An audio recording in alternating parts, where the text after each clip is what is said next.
for ladies who are tired of pretending and are ready to be real. I'm your host, Cameron Frad, and today I have a new setup. Look at this. Isn't this fun? And I have Krista Thomas here with me. So we're going to be just chatting and having a good conversation. So welcome to the show, Krista. Thank you. I'm so excited to be here with you. Yeah, thank Really you so much for excited. coming Thank you. in. Yeah. And the sun came in and it got really warm. So we're going to be a little warmer during this interview, but that's okay. It just helps us share our hearts more. We'll just be warm with Christ. Amen. You know? Amen. That's what we'll do. Why don't you go ahead and introduce yourself to our listeners? Sure. My name is Krista Thomas. I'm a convert. And actually, 28 years a convert. And I'm married, live in South Dakota. I have 3 adult children. And I homeschooled my kids for 20 years. And now I work with Tan Books as an academic coach for Tan Academy. Awesome. And what were you before, since you're a convert? What was I before? I was a Methodist. Okay. Marginally a Methodist. Okay. Right. And what led you to the church? Gosh, well, the Holy Spirit did, because truth be told, when I met my husband on the spot, and I knew he was the man I was going to marry, and I'm like, wow, you have a sense of humor, God. And he said he was Catholic, and then I realized, like, so then I started piecemealing this idea that I had grown up in an anti-Catholic household and didn't know why. Wow. But my journalism background taught me that you really need all sides of the story. So I secretly went to RCIA. And then when my fiance at the time, Sean, my husband, was asking where I was, I had to tell him. And then he went every single time, became my sponsor. He never did once make me feel like I needed to be Catholic, but we knew we were getting married. And I just wanted to know what he knew in order to be able to have the most peaceful marriage we could possibly have. Yes. I didn't want to be the cause of any chaos. Right. Because of my lack of catechesis, really. Yeah. Yeah. Wow. And then I went to RCIA, told everybody every single week for about 3 months, I'm not going to become Catholic.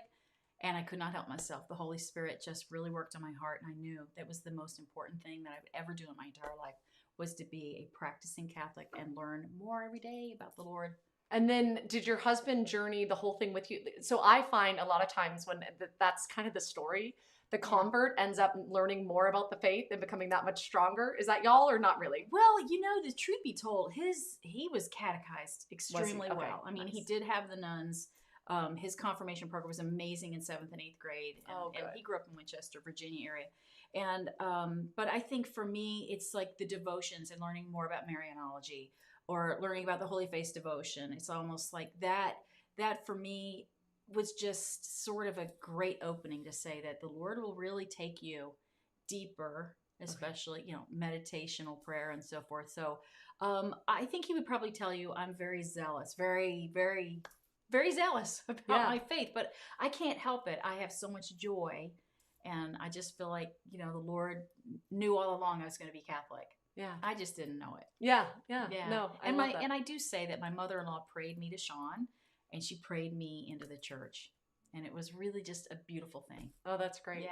And then were you planning on homeschooling? Was that like No. So how did that happen? I don't know why anybody would think they'd want to homeschool. Right? I know. I meet people that are like, I've always known I wanted to homeschool. No. I'm like, are you mad? Like, I think there may be a little now I think it's different. Now the way school systems are, I feel like you're a little mental if you're not planning on homeschooling. But I think, especially 20 years ago, I feel like even when I started homeschooling, like, I don't know, 10 years ago, I feel like I don't want to do this. But I kept looking at families that I loved and respected. And I'm like, I want my kids to be like yours. And all of them homeschooled. I'm like, right. I don't want to do this. Yeah, and part of it, I think we were very blessed, is that the movement just gained momentum. Okay. And more priests were more open-minded about it.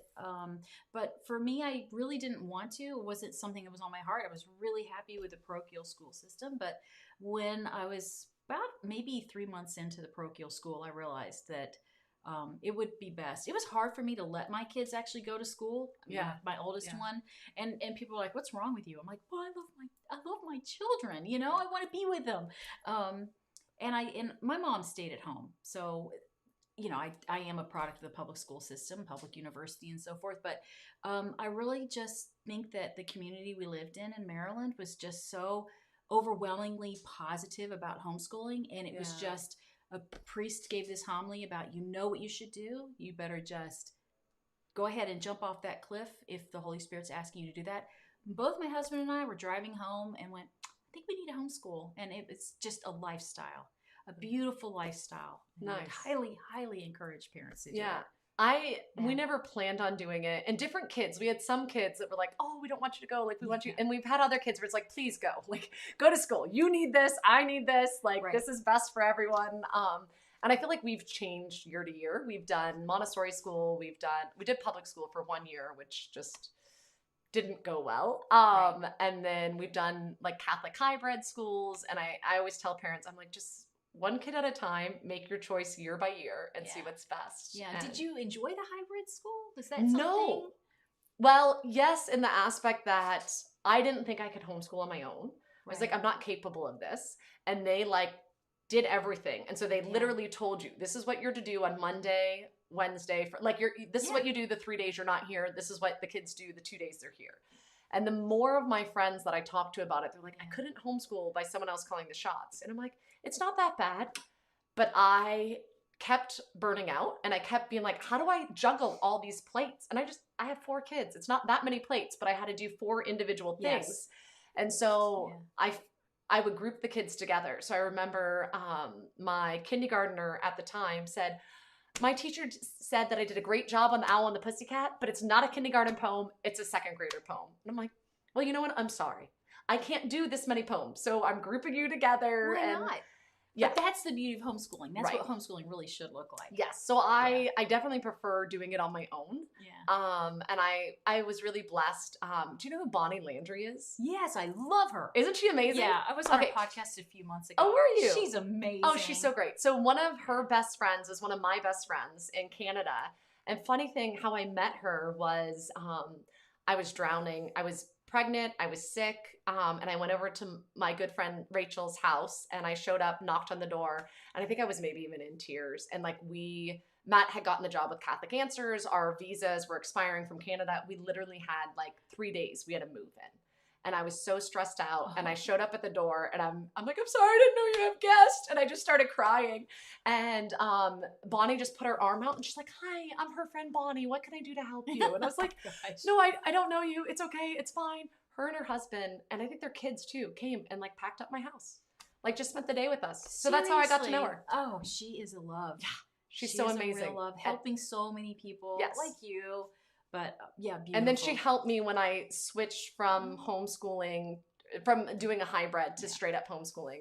And I always said I was great at doing the hybrid when I paid someone else to teach my kids. Right. So I had an amazing high school teenager for a while that taught my kids. Excellent. And then I could do the hybrid because she did most of it, and she was a product of Mother of Divine Grace. Right. So like it was second nature for her to teach my kids. Right. That's beautiful. Yeah, yeah. But really Bonnie definitely held my hand through. So she taught me about chocolate chip math. And yeah. Homeschooling with Joy, I think is her podcast. So if anyone's interested, I'll have her on the show again. But yeah, she's amazing. Yeah. And we need that encouragement. Yeah. Because you can burn out. Yeah. And I think a lot of times you need someone just to be like, you can do this. Oh, yeah. And you were in a supportive environment. Exactly. Yeah. Exactly. Very, very supportive. And I think that's what really is the beauty of these homeschool communities, especially Catholic, in your own parish. And if there isn't one in your parish, you should probably start one. You know, I do tell people, try to be contributive, not comparative, because we really do need that help. Yeah.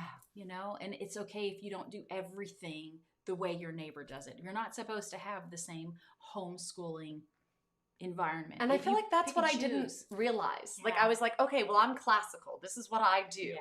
And then once I learned about and I think it was Bonnie that was like, yeah, I don't think you are a classical homeschooler. And I was like, what do you mean? She's like, you like being outside in nature with your kids, and you just teach them as you're traveling, you know, and as you're doing things on the go. And I was like, that is true. And she's like, yeah, that's not, she's like, do whatever you want, but I think this is maybe more you.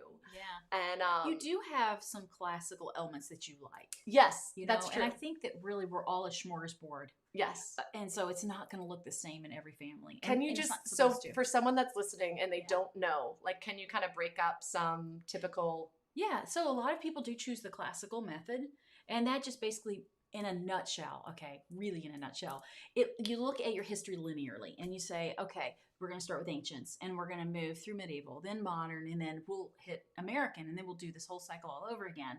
Plus, we're going to be able to look at educating the whole person. We want some recitation. We want memorization of really great poems. We want Latin. And then there's the traditional, which is, you know, your history may be all over the place. And that's okay too. If that's your flavor, that's completely fine. And then there's the workbooks as opposed to a Socratic discussion, which Right. I am really into the Socratic discussion. But my homeschool was a blend of it all, which is why I like Tan Academy, because we do that. But and I think that's what parents have to see, is that you can take elements of all at Montessorial. You can, as some people are unschoolers, they wake up that day and say, okay, this is what we're going to do. Completely fine. Yeah. Or it's really about the end game. Yeah. The end game to me is eternity. Right. And I think realizing what your end game is. So I think for me, for a long time, I was like, I need my kids to be as smart as the other kids. And then we have a lot of learning disabilities and realizing like, okay, no, our end game's heaven. Yeah. Like that's what we're doing. And I remember someone saying like, Cameron, being Catholic and Christian is like so much a part of like your schooling. I'm yes. Like, actually, that's true. That really is. And for a while, I had the younger 3 at a Montessori and just my oldest son was homeschooling. And we were just this, and it was so hard. And I was like, you know what? We're just going to go to noon mass on campus. And like we did math and we went to noon mass. And Perfect. It's at Franciscan. And so the priest always gave such a beautiful homily. And I'm like, that's his learning right now. Right. And just going through a season of that. And that's okay. Right. Or right now we're studying a lot of stuff for France because we're taking the kids on this cruise. I love that. Yeah.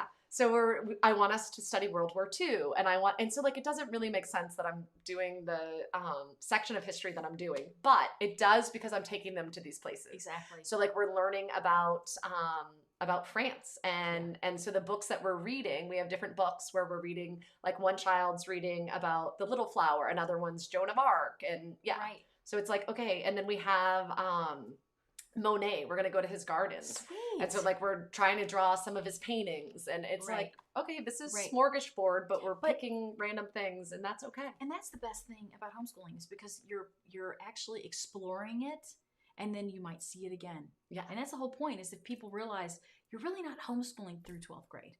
No. You're homeschooling so your kids will be joy-filled, and that you'll have this lifestyle that they can think back on and say, wow, it was really wonderful, right? And it wasn't about beating your kid over the head with a ruler saying, why can't you get this math fact? It's not about because I've done that. I've had like, especially I look back with my oldest 2, and I would have them in a desk, like kindergarten and first grade, for like 5 hours. And I'm like, you know what? We're not having lunch until you finish this. You know why? Because we all grew up in an institutionalized environment. So we only think of school as, okay, we're going to go sit at this desk. And then the teacher, i.e. mother, homeschool mom, homeschool teacher, will say, okay, now once you've finished this activity, now you're going to have a break. Okay, you're going to do jumping jacks. Okay, you're going to go outside for recess, but you're going to come back now. We're going to sit at the desk again.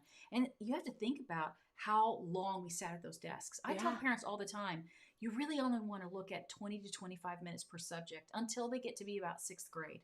Yeah. Maybe 5th grade if your kid's really academic. But I'm still at that, even with my junior high kids. But that's okay too. They just don't have the extent. That's okay, because you know what? But they're going to learn more. Yeah. And especially if you're talking to them about it and having a Socratic discussion, and reading a lot, reading to your kids, doing audiobooks and all these great things that these families are doing all over the country. I think it just makes us so much more empathetic towards each other. Yeah. And what better way to just infuse your faith and to homeschool with your faith. Yeah. Yeah, totally. And then seeing it, and then hearing the kids teach each other. Like, we have a mutual friend, Katie Pretzel, who she was a friend of mine, has young kids, and she was asking me, like, how do I get them to like really like just really embrace the sacraments and really understand. And like, I think her oldest is like 5, 3, and like a baby. And I was like, just doing what we're doing. We were at mass, and I was like, watch her. And her little daughter, Marie, was like looking at my daughter, who was like this with her hands praying. And then my son was kneeling, and then she looked at him and was kneeling. And then I did this, and she changed her hands from this to this. I'm like, they're learning right now. Yeah. And they're, this past Sunday, actually at mass, this was her 3-year-old, 2-year-old, she's 2 or 3, Ella. And she was telling me, she's like, Mr. Frad's a boy. Peter's a boy. You're a girl. Kiara's a girl. I'm like, very good. She's like, Jesus is a girl and a boy. I'm like, nope. Sorry, Ella. I'm gonna correct you right there. I'm like, nope. Jesus is a boy and God. And she's like, oh, God. I'm like, yeah, God, not a girl. And she's like, oh. And so it's like, what's Jesus?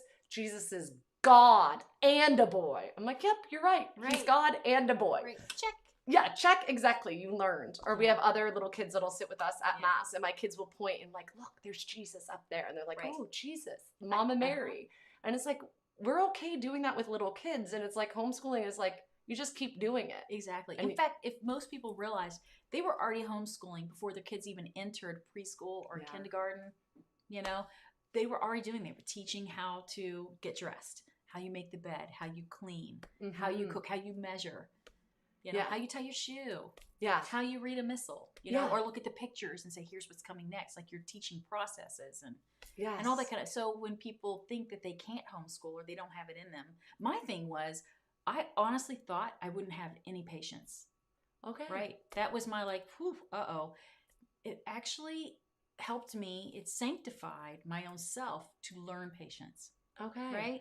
And that's why I tell other families all the time, because I do academic coaching for TAN. And the idea is like, you just need to know that what you're doing is good. And so all of those vices you think you have, you will get so much better at, and they won't even be vices anymore. Okay. Give me an example. Like what is one? Patience. In the very, very beginning, like when you teach someone how to read. Yes, that is very hard. I think most people are afraid. I really struggle with this. Yes, most people are afraid to teach their child to read because they have it in their mind they have to do it in 3 months, 4 months. And you know, really what it is, if they knew in human development, especially child development, we can have children that are learning how to read really well by 4th grade. Okay. So people ask me all the time, well, which primer or book of a cardinal reader should I put my kid in? I'm like, you start at the very beginning, no matter what their age is. Okay. They're going to read it really fast and be like, this was so easy. And they just keep going, but they're building confidence. It's their very own first book that they're reading about. Wonderful, we keep going back and forth between the primer and a Bob book. Right. And I'm like, whichever one you want to do today. Or exactly. Or today. That's great. Yeah. And it's like, really great. We're working on it, and that's okay. Yeah. And one is a lot more simple than the other, but it's like, but this one I read really big words because it says grandmother and grandfather. I'm like, those are really big words. They are. And like, he just guesses them half the time. And I'm like, okay, honey, let's read it. What does it actually say? But yeah. Yeah. Well, continual phonics is the key, in my opinion, having done it several times. It's just phonics. And then have you had kids that have forgot how to read? Like over a summer or something, if you weren't, because I feel like have you ever done 100 how to read in 100? Oh my goodness, lessons? Yes. So my joke is that I taught my oldest how to read in 200 extremely difficult lessons, and we both almost killed each other, and it was so hard. Where my daughter, it worked great. Right. Like she was fine. You know what? There is something to be said that with a personality and how we also process. I also have kids with like dyslexia and learning disabilities, and I myself have learning disabilities. Like I was of the generation where it was like, you have ADD, here's drugs, and you have learning disabilities, but they didn't like say what they were. It was just you had a bunch of them, and here we'll just give you this label. And but we really should be patient. Yeah. When they learn to read, they learn to read. Mm-hmm. They really do, and you just keep encouraging them because right around 3rd, 4th grade, they're really going to get solid. And you just keep pushing the phonics, in my opinion. That's what we kept doing. Okay. Because they do forget. Yeah. That is easy. They can forget if they've learned or unlearned some phonics, symbols and things like that. I had a child that kept going back to he. I'm like, you knew that was the, like 2 days ago. Why is it to he again? I'm like, the. Yeah. Yeah, but and part of it too is just having them be more confident. Yeah, reading is not easy. Yeah, I found one of my struggle readers wouldn't want to read to me or my husband, but was fine reading to little siblings. Oh. And so that just kind of became our secret. Like, he really wants someone to read a book. Would you mind doing it for him? Right. And so that helped because then they're reading little kids' books, but they're not like, this is my reading level, you know, they're like, this is what little sibling wants, so I'm going to read this. Right, exactly. But they do learn. So I think the whole, for me, patience was that patience I thought that huge. I've grown in patience a lot. Yeah, I thought that they had to learn by a certain time or it was a failure. Okay, and that's not it at all. Everyone's different. Everyone's different, and they'll learn their own because we have late bloomers. My youngest was a late bloomer too. Okay. And that's okay, but they end up catching up. But no one knows now. Like no one's like, how old were you when you learned how to read? Exactly. Like nobody will ask them that. Yeah.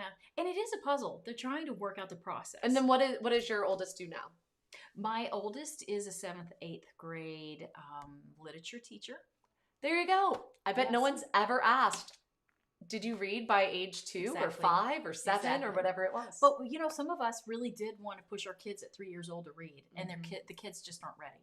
Yeah. Some kids are, but I think that's the exception to the rule. I do too. And so my personal thing is that I don't think people should push their kids to the point that they're frustrated. Yeah. Because we have this idea of when you're going to get this done, little Johnny, and instead it's like really letting them work through whatever they need to work through. Yeah. And I think one of the hard things with patience for me especially is once either whether it's the child that's hit their done limit or me that's hit my done limit, I've made the mistake so many times. And I think it's because I'm more choleric of we got to persevere through this. And I'm like, no, I need to stop. Right. I need to be like, let's go for a walk or let's whatever. And it's okay. Well, have you noticed in a lot of, like when you're teaching that you have it in your mind, like we're going to go from this part all the way to this part in the book.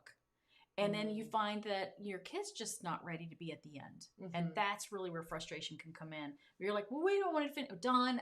It's like this, everything's got to be this checkbox of things to do. Yeah.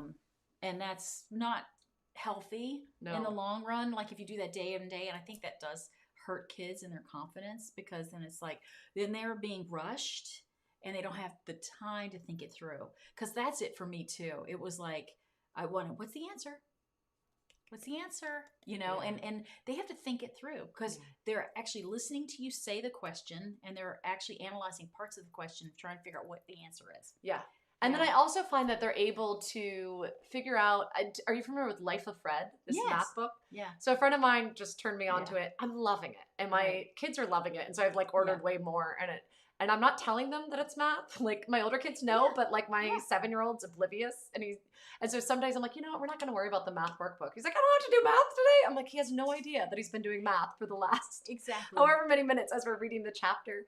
But he'll solve problems before I ask him to. Yeah. And then I'll give him the problem. Like, what's the answer? He's like, I don't know. I'm like, you just told me. You just said how many. He's like, oh yeah, well, and so their brains are working in a way. And then it's like, okay, then letting them understand this is the math problem you just did. And or history. They love it. Like we're working on our nature lately. We've been drawing and working on our nature journals. We're doing like a Charlotte Mason co-op as we listen to the our history. Story of Civilization. Story of Civilization. We are loving. So it's audio. Yes. So your kids are probably very good at auditory and I am too. I am not good. I am so much better at learning audibly. Audibly? Yeah, audibly learning. Yeah. And I got the workbook and the textbook. Nobody's interested in either. You don't need them. But we love the CDs. Exactly. And so then do you want to explain Story of a Civilization to our listeners a bit? Exactly. Well, Story of Civilization is this full set. It's a program that Philip Campbell authored several years ago, and it really was meant to take the place of Story of the World. So way back when I started homeschooling, there was this really neat program called Story of the World. Okay. But if you're Catholic, you can only really use Volume 1, which is Ancients, up until the time of Jesus' resurrection. Okay. And then after that, you're doing apologetics for the rest of the history cycles that you're going through, which would be medieval, modern, and then American, and then it goes all the way back over again. And I was finding myself, I was getting very angry at the fact that I was spending so much time saying, that's not right in this book, that's not right in this book. Okay. Because it's not written from a Catholic perspective, which was Western civilization of the truths. So this is the answer This is the answer. And I kept thinking to myself, somebody needs to come out with this. And sure enough, right when my kids were done with that and they were moving to the next level of history, that's when Philip Campbell comes out with this fantastic program. So what's great about it is that there's the textbook. There is a test booklet that you don't have to use if you don't want to. If you want to use it as an exercise of like an open book test or just finding the answer, you can do that. There's the teacher's manual that has really great activities in there, kind of a little bit more background for that chapter. And then maybe recipes in there or an activity. And then there's the student activity book. It's actually an activity book, like maps and so forth. Yeah. And then they have this amazing narrative audio.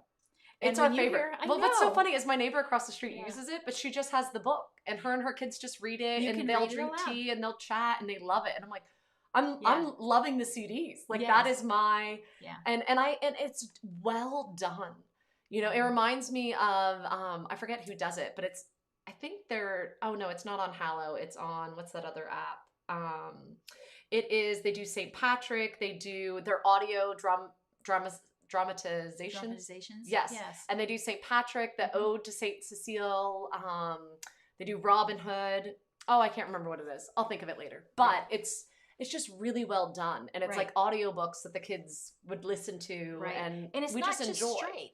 It's a narration. Yeah. So if there's a battle going on, you're going to hear the battle scenes with those cries in the background, and kids are drawn into the story. Yeah. And I think personally, because you can do that twice a week, you can, for whatever that chapter is, you can do a read aloud, and then you can have them listen like a couple days later. It really reinforces what that historical period of time is, and so kids learn. They'll hear it again in the next 4 years if you want to recycle that. But I love the whole set, and I have a friend in town who she did it with all of her kids, and they're at Franciscan. They're in university now, but they'll come home like, Mom, can I re-listen to this one? I need to, because they know that they know it, but they're like, I need a refresher. And they're like, this is so much easier than trying to find it. They're like, it just makes so much sense. And they just like, she's like, I have college kids coming home listening, or Mom, can I borrow that for my friend in university to listen to? I've actually helped my daughter with that whenever she's gone through a historical cycle. I'm like, you remember story of civilization? And then listening to that and having that background again to go like, oh, okay. I think the key is for a lot of people that we have been so used to homeschooling visually. Yeah. Everything is so visual and a consumable workbook. Now, there are some really great consumable workbooks out there that kind of help reinforce, but I think that institutionalized learning, that's what it's always been. Yeah. And because it's a way to grade someone. Right. What is it that you know? But if you really want somebody to learn it, they'll hear it. Yeah. You know, and that's why Audible books just on the great classics are so good. Yeah. One of my favorites is Tarzan, and people don't think to do, it was 1920s pulp fiction at the time, and it was written week by week in the newspaper. You would wait for that next chapter to come out. No way. Yes, and that author, so it's really 3 books in one. We've probably listened to that. We've never listened. It's so good. My oldest son's read it, but my other kids, I don't think.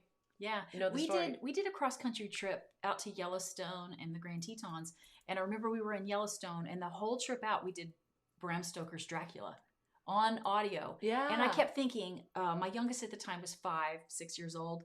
We would be in a tent, and it would be 10:30 at night. We would have our lantern. We're reading aloud, and she's like, "Keep going, keep going." I mean, and I'm like, okay, because you would think that would be a little bit scary. Yeah.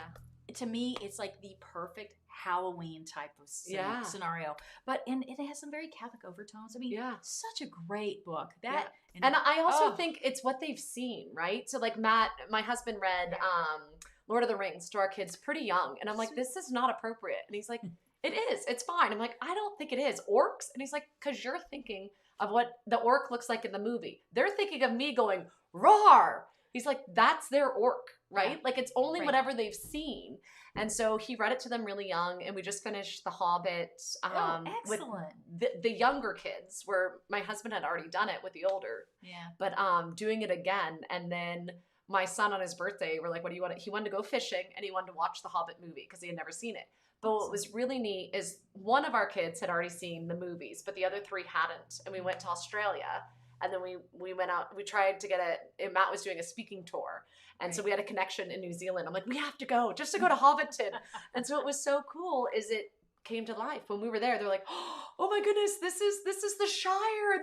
And so the first time they ever saw anything to go with the Lord of the Rings or the Hobbit was in Hobbiton. Right. And they got to see, the Hobbit holes and just experience it. And it was so beautiful to see the magic. And then they got a beer at the end. They got, That's cute. What is it? The Red Dragon? What's the pub? The Green Dragon. The Green Dragon? Thank you. The Green Dragon. And they got they make it's like a cider that's non-alcoholic, but the kids got these big mugs to drink out of them. And that's excellent. Yeah. The greatest thing about homeschooling people don't even realize is that you can take it on the road and homeschool or not homeschool and enjoy your vacation. Recently, I guess maybe it was about 4 years ago, we decided to go to Maine. I had never been to Maine before. And on our drive up, so I have all girls, right? And so they really are into Louisa May Alcott. Well, the house is up there where she wrote where she penned a lot of her novels and so forth. And to see my girls go through the house and enjoy the tour and then see where she was buried on the way to Maine. She's not in Maine, by the way. But, and it was so beautiful. Yeah. Just to see that. And it can play out in history too, especially American history. Yeah. My sister-in-law from Australia just married an American. And I was telling my my kids we were going for the wedding reception. I was like, yeah, we're going to I kept saying Minnesota, and then I said Mankato. And my 13-year-old was like, Mom, Mankato, that's the big city. And I'm like, I don't know if it's a big city or not. No, it's the big city from Little House on the Prairie. Oh, don't tell Peter and Kiara. And she wanted it to be a secret, so we didn't tell them. And then we did a road trip out to Laura Ingalls Wilder. Like there's like a little I don't know, little house and museum that you get to tour. And they were so excited to like see the things and touch the things and be, it's not the same as the series. Like we've been watching the shows as well. I know, it's not the same. It's not the same, but it still was really cool. It is. And it was great for them to see, they want to go to Prince Edward Island because of Anna Green Gables. Oh, that's fantastic. I went, Matt was the best man for a friend of ours' wedding. And we went, and one of my Canadian friends bought the book for my kids. And so I came back and my girls just fell in love with Anna Green Gables. So like, I'm like, one day we're going to go to PEI and they're going to see it and love it. And my favorite is homeschooling while traveling. Exactly. Because I think it's easier for me. I think so, because it's more experiential. Yeah. You know that it's not just looking at a textbook. You know, you're exploring, and then you're having this Socratic discussion, right? You're just, and they don't even know you're having these kinds of classical conversations that Socrates would have, right? With his students. But that's really the great thing, and you can point out certain things. It's kind of like when you do listen to a Philip Campbell audiobook of A Story of Civilization, or if you're reading aloud on a book, or even if it's like like a science book and you're reading aloud to them, they're all going to come up with different answers on what was it that really kind of pricked their ear. And when they do tell you what it is, it's like, it's not a comparison. It's to say, there's going to be something in your child, a charism that's going to come out later, and why they got so excited about that one thing in science when your other kids got so excited about something else. Yeah. And then when they experience it, like going to the seashore. Yes. You know, and then the kinds of shells that they like, or the sand we do itself. So much science when we go to the ocean. And then I just bring a deck of cards and we do math too. Yeah. So we like whatever the number is, we do multiplication facts or whatever. Right. There's a science book that y'all gave me.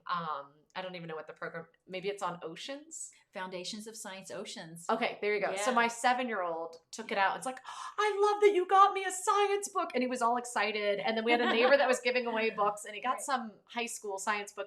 He can't read any of it, but he loves it because there's gorgeous pictures in it, right? And he's like, oh my goodness. He's like, read me this, read about that, you know? And I love, like, you want good, beautiful things to speak to our heart, and then we can learn about it. Exactly. Because by looking at pictures, you're going to be focused on something. I remember when I was a little kid, I had this little book about all different kinds of fish. So I must have been 7 or 8 years old. And it was definitely written for a 7 or 8-year-old. And there was this giant pictures of this puffer fish. Now, why I focused on this puffer fish, I have no idea. But I thought that was really cool. So I go back and over and learn all I could about that puffer fish.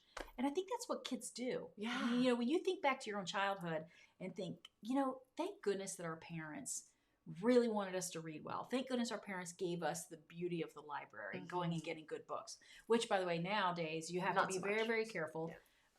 That's why I'm unfortunate. I think I'm blessed in the aspect that I have a lot of library finds because I'm not organized. Right. So I think that motivated me to stop going to the library. I'm like, I'd rather just take that money. We had this thing called Friends of the Library. So it was library books that they'd sell after the fact. Yeah. So it's like a used bookstore. Exactly. And so I'm like, I'm just going to go in there, let each of the kids pick a book, and that's what we're going to get. Yeah. And now, because of Bonnie Landry and a few other friends, they encouraged me to invest in encyclopedias. And so when the kids want to know something, and it's mainly my 7-year-old, it's like, I want to look up woodchucks, wood. Okay, W. And he's like, I don't know how to spell anymore. And I'm like, okay, this is how, and then we'll look it up. And there's so many things. And then you'll have an exercise on alphabetization. I mean, you know, things like that are just coming up and saying, here it is, as opposed to it being something scripted. Yes. You know? Yeah, and then they're more interested in it. And then they tell people random facts. Like, he busts out all these random animal facts. And I'm like, we had friends visiting from Ireland, and he took them out to see his bees. He's wanted bees since he was little. So we have a beehive, and they're like, what are they doing? He's like, they're bearding. And he's like, what does that mean? I'm like, I don't think that's a thing. He's like, Mom, it is a thing. Yeah. It's when they come out on the outside and it's like the shape of a beard. And I was like, and one of them looked it up, like, bearding's a thing. He's totally right. I'm like, Okay, I don't know anything about the bees. My 7-year-old knows way more, but it's like that desire and just letting it like awaken and come alive. Exactly. So tell me more about what you do with the with TAN, with the homeschool side of things. Sure. So part of what I have done in the past is to help with the lesson planning, K through 12. And but mainly what I do right now for TAN Academy is I help families as they're enrolled, they get unlimited coaching throughout the year. Okay. So it could be hand-holding on how to do a transcript for your high school, or it could be just a conversation on your kids' learning style. You know, are they more audio? Are they more visual? Are they more tactile? Or it could just be, you know, a question about their child, might be a discipline question. Okay. You know, hey, what would you do for this? Like, mainly it's with a lot of young, wonderful moms that they're really just brand new to homeschooling, and they don't know what to do with their other children while they're trying to do the one-on-one. Yeah. Right. And so that is hard. We give them tips and tricks all throughout the year. But we mainly just walk them through it so they feel confident, because we really, really want families to just take back their control, so that the lesson plans are very easy. We don't give you any more than you need. And we really love to help bring families together with their kids, whatever their grades are, and that you would do one religion together. Yes, that you would do one science together. One, you know, you can have different literatures if you want, or you can do it all together. Yeah, and that was one thing that we had a hard time with the hybrid we went to was lovely, and our kids really loved it. But one of the things is they had to memorize Baltimore Catechism word for word, and my older kids started hating the catechism. They're like, I hate the catechism. And we're like, oh, this is not good. This is not. And so my husband, I'm like, they have to learn it. So I'm working on it. My husband's like, no, they don't. Right. So what? They know the answer. Let them answer it however they want. And we had one child whose teacher didn't really care, and the other did. And so I had a child that had straight A's in everything except for religion, and had like a B or a C. And my husband's like, so what? We don't care. Yeah. And I'm like, but we should care. Like, hello, like you're an apologist. Like our kids should know. And he's like, our kids know the faith. I'm not worried about it. Let it go. The funny thing is that anytime we had a religion class, and whether it was some sort of course that there was going to be a grade for it, I always said, I really disapprove of anybody being tested in religion. Okay. Now, I do understand that there are dioceses out there for confirmation. Right, and that makes sense. And I think for 7th and 8th grade, and that's the perfect time to have confirmation, unless you can do it way earlier, which I'm all for. Yeah. But the basic thing that you want to get with your kids is that religion is a lifestyle. So we always started our day with religion. We want to talk about the saint of the day. We want to go to Mass that day, especially if it's a feast. Do that, and then to be able to read together from a religion book and have these conversations. Yeah. And then we would play, the Russian roulette. Well, we would play that with the big green JP2 catechism, because I loved that. And I was really coming into my faith more, because I was being catechized as I was actually, teaching my own children. And so I think one day it was like, do pets go to heaven? It's like, well, let's go find out. Yeah. It's that kind of thing. Or you just open it and you're like, oh, what's this? And then it's a question, you're having a conversation. It could be at the dinner table. Yeah. That could be the extent of it. I mean, we really have a great religion program called Our Holy Faith, because it has the imprimatur. Yeah, yours, I noticed that. And I was like, this would have been so much better for my children, because it's worded in the way they speak. Yes, a vernacular of today. It's been modernized, because it was a 1950s book. Yes. And they're beautiful pages. Yes. But the great thing is, you could have a 2nd grader, you could have a 4th grader, and a 6th grader, or even an 8th grader. You could put them all in, let's say, Our Holy Faith 5, which is grade 5. And then you're reading it together, having a conversation. They've got great questions in there to kind of get you talking with your kids. And it's okay if you don't know the answer. We've taken religion, to be honest. We've just taken religion. It's not part of our homeschooling, because it's so much a part of our life. Yes. And then they're just always around these conversations, right? Yeah.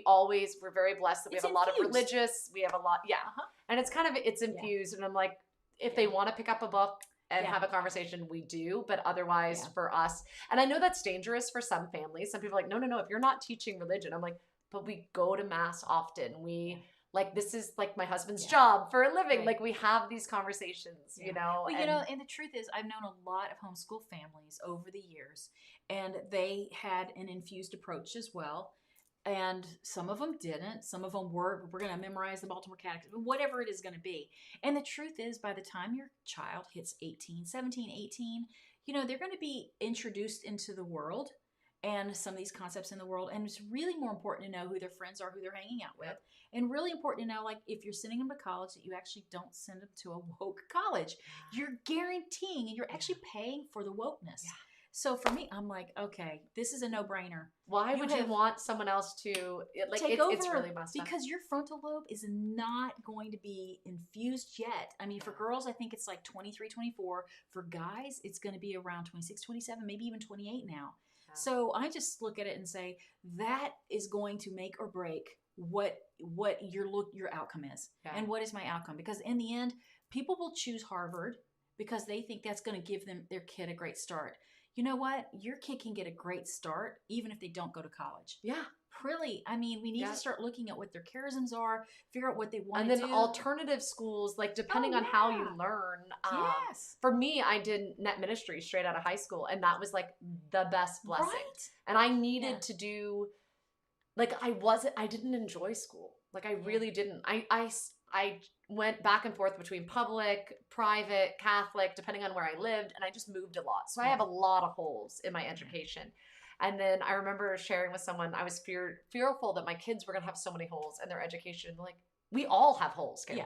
It doesn't matter. Like, we all have holes. In fact, they're just life experiences. Yeah. That's really all it is. And there's not one right way of doing it. I think sometimes we think, there's only a one right way. There's not. No. And I think if you love your children and you show that reverence, your kids are going to love our Blessed Mother if you have a devotion to her, which you should, right? Oh, yeah, definitely. If you're praying the rosary. I mean, our family, we didn't really pray. Honestly, we might have prayed the rosary together as a family once a month.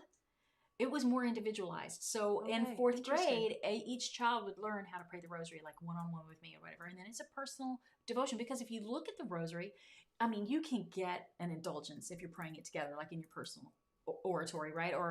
And that's a good thing. But to have that time to meditate and teach people how to meditate, we're losing that.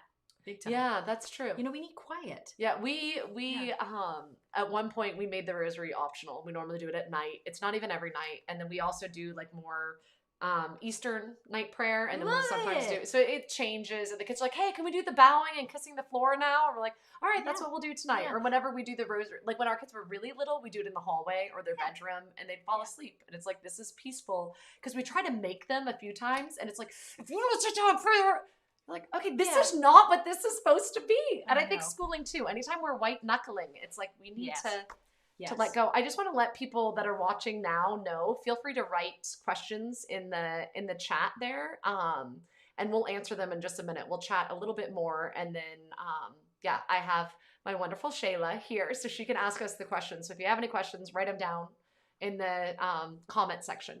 I figured we'll chat a bit more, and then we'll take some Q&A. But I think that it's like the whole, like we need to be at peace ourselves. And if we're white knuckling, either trying to get them to pray or do schoolwork or clean their room or whatever it is, nobody wants to do it when they're being forced, and there's this tension. I use the example of Jesus in the Gospels. You will see that he didn't win everyone over.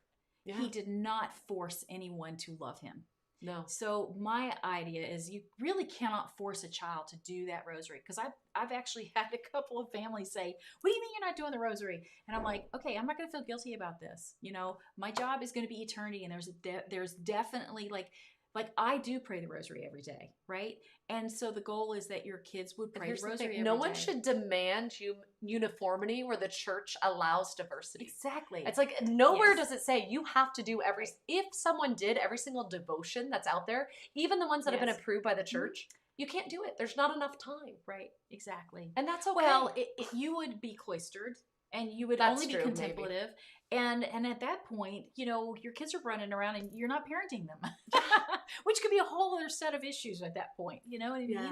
Yeah. And so then your kids see that, and they will model after us. They really are wonderful modelers. So, but yeah, I think that's, each family is going to figure out what their lifestyle is.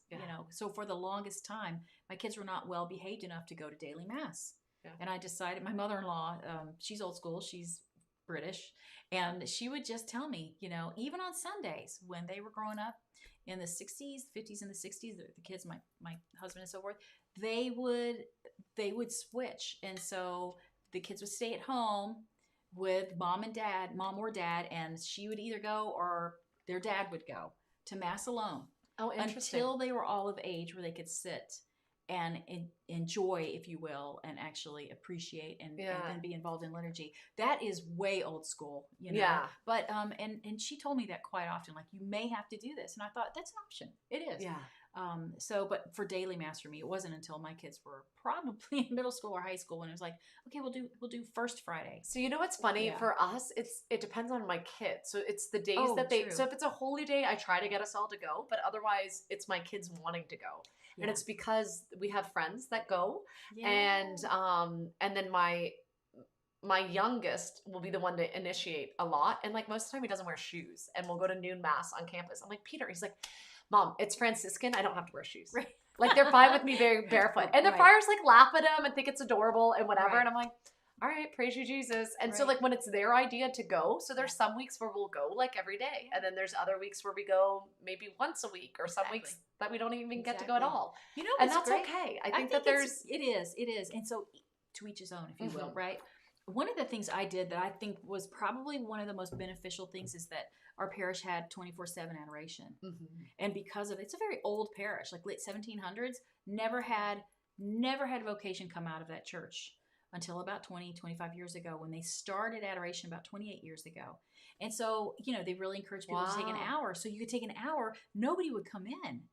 So you had that time, you could sing. My kids were singing to Jesus, and they loved spending that hour. Isn't that great? Yes. I used to take my kids, and some of them, their attention spans were long enough to go in, say hi to Jesus, and then we'd leave. Right. And then sometimes there weren't other people, and then we could, you know, sing or do whatever else. But when other people were coming in, like if it wasn't our set hour, it was like, okay, this is fine. We're going to go in, blow Jesus a kiss, and then head out. Exactly. You know? And that's okay. Exactly. Like that's still visiting the Blessed Sacrament. It is. And those graces for that 1 minute, that's not even measurable. Like how cool is that? Yeah, I agree. Yeah. I agree. No, that's great. No, I think it's so good. Whenever you're ready, if you have questions, you can throw them our way. Brianna said, how old would you recommend a child to be before doing formal homeschooling, such as sitting and being intentional with books, etc.? Well, that really depends on the child's temperament. And it also depends on the parenting style of that homeschool parent, what they're actually looking for. So I think going back, so I started homeschooling well over 20 years ago. So I just finished that up like a year ago.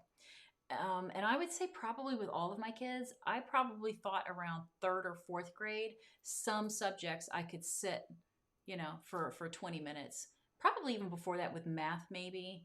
And then I started learning about how to engage your kids in the same subject. It was like, okay, this is much, much easier. So we'll do religion together. So they would sit together. Maybe one would get up, you know, get a glass of water, maybe, you know, but for the most part, they were pretty good. And I remember reading at that time, because we didn't have Foundations of Science, I remember reading aloud a certain program. It was a Young Earth program. And I just remember it being very verbose and long and so forth. And I would just have to cut it off at like 25 minutes because I was getting tired, right? Yeah. But my kids, as long as I gave them crayons and gave them a sheet of paper and they could just draw or doodle whatever they were hearing, no matter what their age was, it really helped their expansion of focusing. And I wouldn't consider that formal. They're not at a desk. We like really sitting at a couch or at the table, and we're kind of doing things together. So I think if you want a more institutionalized kind of approach where you're sitting at your desk and you're going to spend 25 minutes doing this math, you might find success around 5th grade. Really? That you late? Might. Yeah. I think when my kids are little, I do a lot of Montessori stuff. So I remember like my son, we were at a friend's house and he's like, your vacuum's broken. And they're like, no, it's a toy vacuum. And he's like, but it doesn't work. He was like 3 and he was so frustrated. And they're like, but it doesn't work.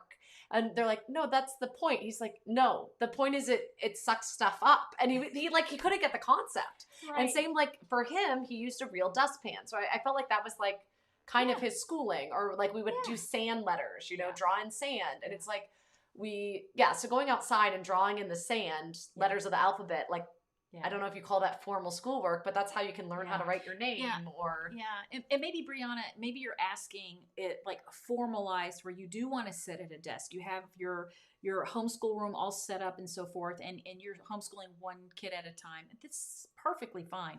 You might find that when your child is actually reading and can read a planner to know what to do that day, my kids would get up. In the morning, I would sleep in, seriously, because my husband was working till 2 a.m, right? Oh, wow. Right. He was in law enforcement. So, but I would write down every day in a planner for each child. But when they were reading, right around 1st and 2nd grade, they were reading. They could see what they had to do for the day. They would get half of it done. Yeah. Before I even woke up in the morning. Yeah. And they were I have a couple super kids excited. like that. And it's like, that's great. And then I have one that wasn't really interested in doing that and would sit maybe for 15 minutes and then have to get up and then go play. Yeah. And so I think you really have to look I have at ones that like child. that too. And that's I did okay. worry. Yeah. And I worried, and I shouldn't have worried because she's fine. Yeah. She's doing great. She's just as wonderful as the others, you know? And I think giving yourself permission, like that's okay. That's it. And I think it's also knowing, so like we had a neighbor offer a desk to one of my kids and I was like, sure, do you want it? You know, my 13-year-old's like, I want the desk. And then my 10-year-old's like, I want a desk. And I'm like, we've mainly used like our living room and a couch, but they all wanted their own desks this year. And I'm like, okay, but like they only do what they do on their own in their desk. Other than that, we're snuggling on the couch or we're all at the dining room table. But it's like they wanted a desk to put their stuff in and check off. And then half the times my kids will do their math and their dictation or copy work. They'll do it in bed. And so like the next morning, like, Mom, I'm already halfway done. I'm like, how are you halfway? Look, I did it last night. Right. Oh, okay. Yeah, that's I've fine. had that too. It's pretty cute. Yeah. It is. And that just means that they're going to learn, they're going to love to learn and learn to love learning wherever they are. They can do it. It's not like they've been conditioned to say, you're going to sit in this chair. And if you can't sit in that chair, then, so I would really say it just depends. But give yourself permission to make your homeschool look like what you want it to look like. Yeah. Really. Yeah, that's it was a great question though. Yeah, she followed it up with, I have a 3.5-year-old that I think I want to homeschool when the time comes. I'm still discerning and scared about the prospect. Oh. Yeah. She's already homeschooling. She doesn't even know it. Yeah. So she takes her to daily mass and answers lots of why questions. Yep. Because they're inquisitive. That's really good. So, yeah, I would say homeschooling, you know, you could even do some preschooling Montessorial type stuff. The kindergarten is very light when it comes to kindergarten. I mean, that's a good year to kind of start phonics and learning letter recognition and the sounds and so forth and your numbers and so forth. But I would really see if your child is ready to go at kindergarten and your child's ready to go and maybe is willing to sit there for 15, 20 minutes for that subject. But I have to tell parents all the time, like, what is the expectation? The expectation is not to sit at that desk for 8 hours and try to fill it with all these things to learn. No. You homeschool, you're going to be done. If you're a kindergartner, you could be done as early as 45 minutes to an hour and 10 minutes. I mean, it's pretty quick. Yeah. And it should be because they need lots of rest. They need a lot of creative play, right? And we should give that to them because they are in the image of God, and God is a God of wonderful creativity. And so we are made in his image. And so we should have a lot of creative play. Yeah. And I think she's doing it. Like, as you said, she doesn't know. She's answering the why questions. She's homeschooling. Yeah. Yeah. Exactly. It's just not that formal title. And Taylor asks, any tips for early motherhood and prayer life with a new baby? I'm expecting my first and have no clue what to expect. So she's expecting her first child. Yes. And wants to know about prayer life with a new baby, tips for early motherhood. Okay, terrific. Not homeschooling yet. Right. No, first baby. Okay, great. Oh, wow. Okay. You know, actually, the active nursing can actually be offered up to our Lord too, right? So anything that you're doing, whether you're preparing for your child's first bottle, if you're not breastfeeding and so forth, and it could be anything that you're doing, you can offer up, like Mary would, right? Gosh, but I'd say in the morning, because you need lots of sleep. Mm-hmm. Or really young moms need lots of sleep, and to give themselves permission. I remember with my third child, I read Les Miserables. You know how thick that book is? Wow. So I would get really excited about nursing because then I could go and read the book while I'm nursing. Oh, interesting. Yeah, and the other kids would, play and so forth. But that has nothing to do with prayer life, actually. But you could do the same thing. With prayer. With prayer. It could be the daily gospel reading, Right. I would play the Hallow app or Pray As You Go app while I breastfed. And it used to just be Pray As You Go, but now Hallow has so many other things on it too. Right. But I'd have that. And then when my kids were little too, it was like, you can join me, but this is mommy's prayer time. So until this is over, like this is what we're doing. And then they'd sit down and color or whatever. Exactly. But I remember talking to a girl who was explaining to me, like she was up all night breastfeeding and she's so tired and exhausted. And she's like, and I can't even remember the last time I did a holy hour. I'm like, I'm sorry. Didn't you just tell me you were up at 3 a.m. last night praying? That was your holy hour. Exactly. Jesus is not asking you to go to the chapel. Exactly. He's asking you, like, this is the theology of the body, like the theology of breastfeeding. I'm like, you're literally saying, this is my body given up for you. I love you, baby. Like, I'm giving you. And then I had thrush, mastitis, all the horrible things. Sorry. And so breastfeeding was always an act of sacrifice. And I had a friend give me advice, write on the calendar when you want to quit breastfeeding. Put it on the calendar, and 1 week later you can quit because the thrush would be over, the mastitis would be like, I get past it. I'm like, no, I'm okay again. And then, but just using that as a prayer, like, this is my body given up for you. Exactly. And preparing meals for your husband when he comes home in the middle of the night. Truly, because babies are up a lot. But I just think that sometimes you put it on ourselves that we have to read the breviary every day, and it's going to be this time, this time, and this time. And the truth is that we are not in a cloistered order, in a contemplative order where we have the ability to do that.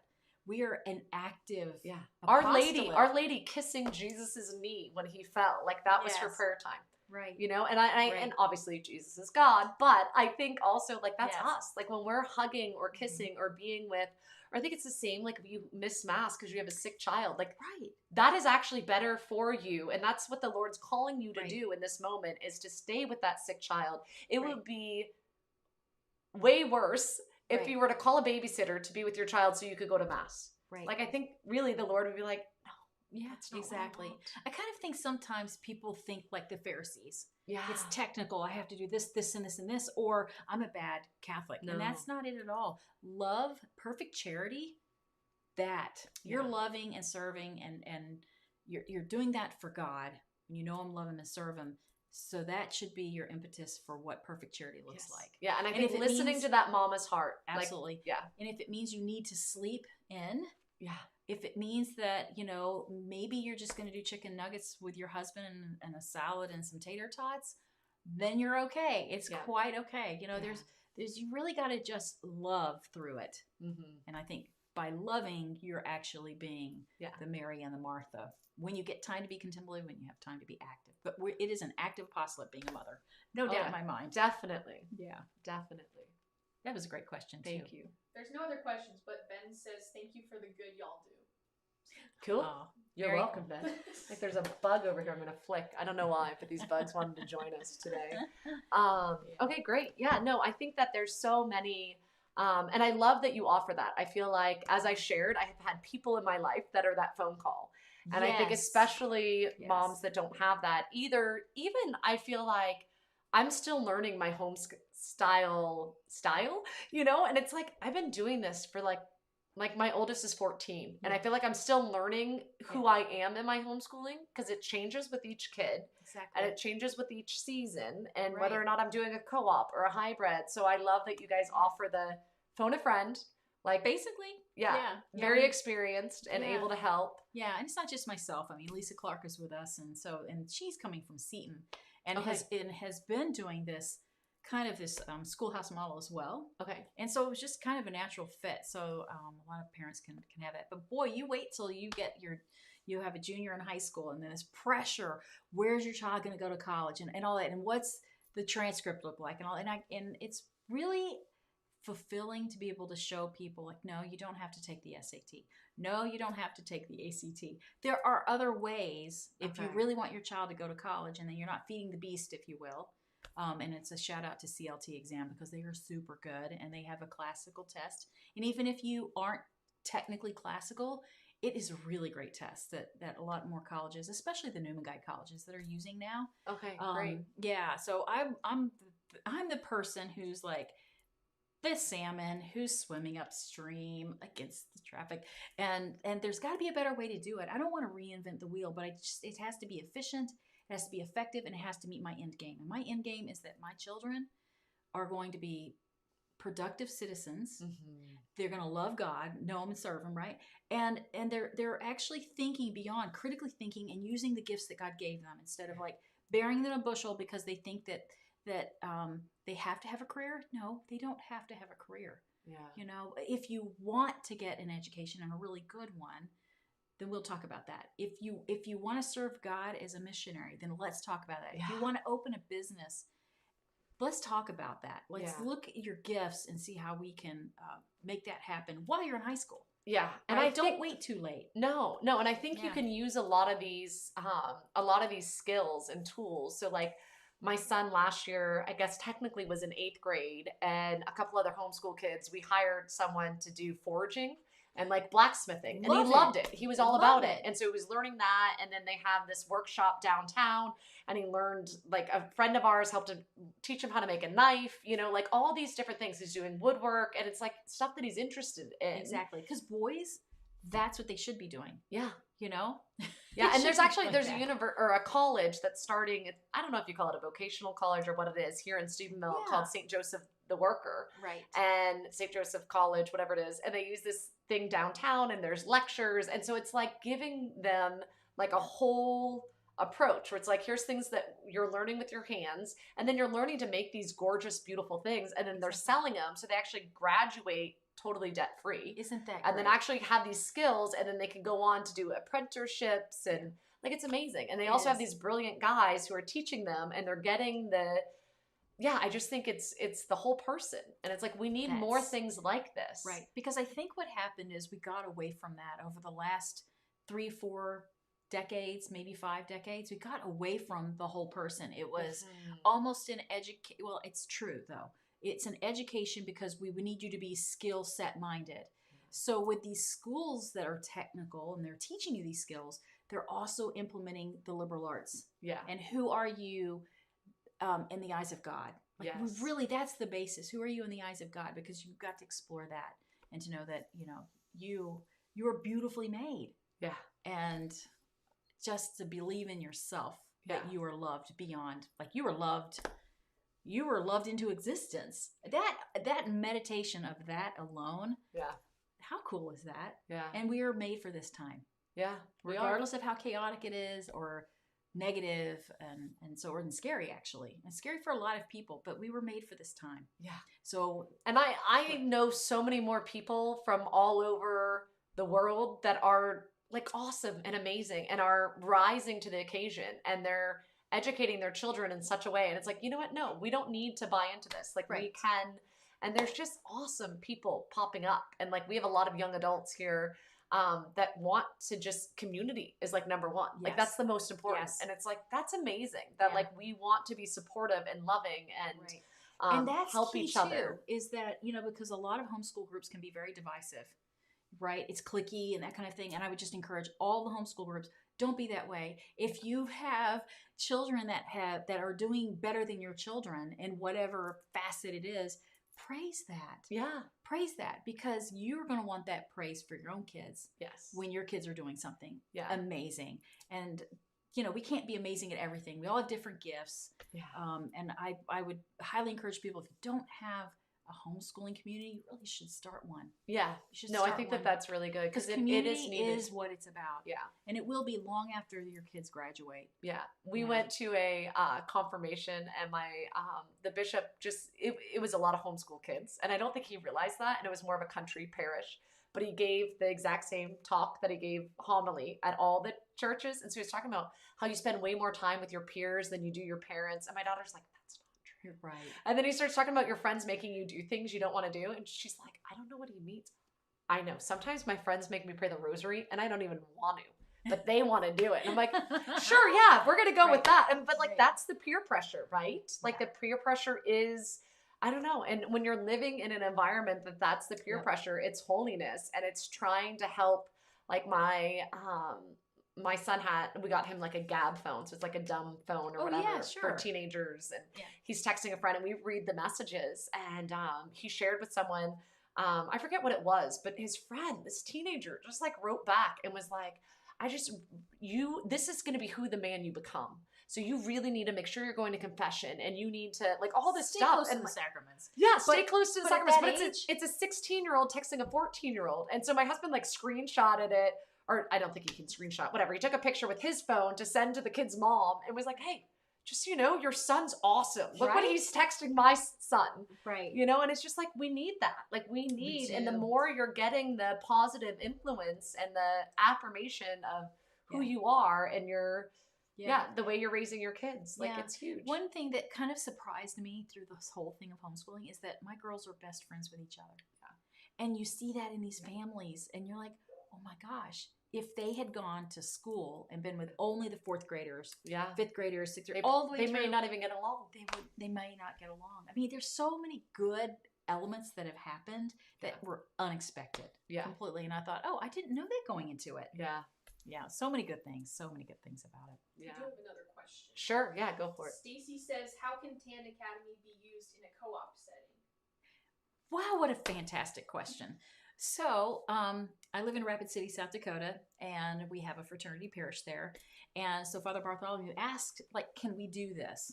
And I said, sure. So we have a 1 day a week on Fridays, and we're doing science, we're doing history, and we're doing religion. Right? Okay, and he teaches the religion. It's fantastic. So all these families end up getting, well, actually the parish had a donor, bought all of the books that were necessary for each kid for these classes. So you can do it that way. And if you buy in bulk, then you get the discount. Or you can have a formalized TAN co-op where you can start it in your own parish or in your own basement if you want, with a few families. And they all become TAN Academy enrolled families. So they all get their 40% off of those TAN products. And that's huge. It is huge because when you think that your whole family can join for $500, no matter how many kids you have, you get those lesson plans for those grades, and then you decide what you're going to do, how many times you get together, whether it's 3 days a week, 2 days a week, 1 day a week, and what those subjects are that you want to do together. Yeah. But we're very open-minded about helping craft a co-op for your needs, basically. So whether it's in your home or whether it's in the parish. So if they're interested, should they email you or just go on the website? What's best? You can email me. It's going to be Krista, Krista @tanbooks.com. You can do that. You can actually you could go to our social media pages on Instagram, TAN Academy, and you can basically give your question there, and I'll get back to you on that. Oh, and I also have a promo code I can give you guys too, which is Among the Lilies -15. Among the Lilies -15, and it's 15% off. Is that right? Yeah. So you can get 15% off and try out whatever you want, and we'll write that in the description too. That's awesome. Yeah, that's excellent. Yeah. I there's so many things. My daughter's really big into reading saint books right now, and so we're just. I don't know why, but that's her interest. And I'm like, sure, okay, that's fine. Good because it's virtue building. Yeah. And in fact, my daughter told me today, we happened to go to that St. Anthony Chapel. Oh, okay. So that's near Pittsburgh, right? And I've been there 2 times because I like to go up to a retreat at Cranberry, PA. Okay. Anyway, every few years I go to this retreat. But so I've been there twice with some friends, and she had never been. And I thought, well, we'll go and we'll check it out. And I'm bringing it up for a reason. On St. Anne. Oh, she made a comment today. It was so cute. She said, Mom, I am so glad that most of the books we had were saint stories because they helped me realize that I can be a saint too. Yeah. And that these are real people that have real problems, real challenges. And they're so different. And how you trust the Lord, exactly, how different they are. I mean, look at Joan of Arc versus St. Therese of Lisieux. I know, right? We had that conversation with my kids the other day because we're going to Rouen and we're going to Lisieux. Sweet. This summer. And so I was telling them, I'm like, what if she was trying to be Joan? Like, what if, or Joan's like, I just need to be a little flower. I need to be a little flower. I'm like, both of them would have failed in their vocation. They would have made a horrible opposite. Oh, exactly. And I would make a horrible you, and you would make a horrible me. And like the world would be starved of what we had to offer. Exactly. Yeah. Right. And it's so funny because there for a while, this is the same thread where people would say, well, I need to be Mary, but I'm a Martha. And I'm like, be a Martha, girlfriend, because Martha's awesome. Yeah. Right? So what? She got a little scolded. I mean, at that moment, she was complaining. Okay, we can do that. Whether we all have that moment. Whether you're a Mary or a Martha, you can complain, right? It's how you complain, right? Yes. So I do think that you have different gifts, and you can't be the Joan if you're not called to be Joan. And the Holy Spirit will help you figure out who you are if you're listening. Yeah. Right? Yeah, totally. Exactly. Well, thank you so much. This has been wonderful. I really appreciate it. So grateful and honored. You're just amazing. I love your work. Oh, thank you. Yeah. It's wonderful. It's nice to see people carrying the torch and really making homeschool movement more accessible. Yeah. You know, because 20, 30 years ago, I mean, I really hats off to those folks who started it 30, 35 years ago. I agree. So much respect. They really had a big row to hoe. Yeah. Yeah. And then we kind of came in and then we started making some new developments. I think the issue for people that are where I'm at, or maybe even, I feel like, especially where I'm at, I think because we're like, oh my goodness, like there's so many good things, but you can't do them all. No. And I think having permission to just take whatever you want from each, and that's okay. And like, it's not you're doing an injustice to TAN if you choose to do this through Seton and this through TAN and this through Charlotte Mason. It's like, no, that's okay. Like if that's what works for your family, do it. Like there's too many amazing resources out there. You can't do them all. It's very true. Yeah. It's very true. Thank you so much. Yeah, thanks for coming on. I appreciate it. Yeah. Bye-bye.